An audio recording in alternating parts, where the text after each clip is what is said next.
Programang ito ay rated SPG. Striktong patnubay at gabay ng magulang ang kailangan. Maaaring may masiselang tema, lengguwahe, karahasan, sexual, horror o droga na hindi angkop sa mga bata.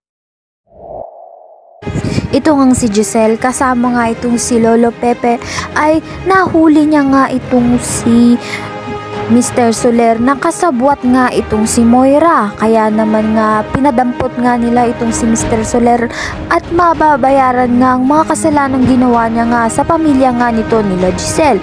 At ito ngang si Moira ay patatalsikin na nga dito sa Apex at patatanggalin na nga lahat ng kagamitan niya nga dito sa Apex at muli ngang magiging sa mga tanyag ang Apex.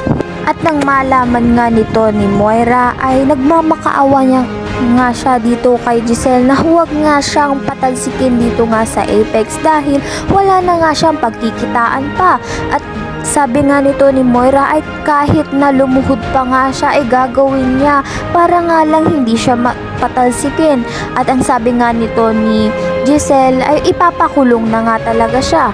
Ngunit nang sabihin nga ni Moira na kahit anong gawin nga nito ay gagawin niya nga. Kaya naman nga hindi na nga niya pakukulong itong si Moira at gagawin niya nga janitress dito sa Apex upang malaman niya nga talaga ang kanyang mga pinagagawa.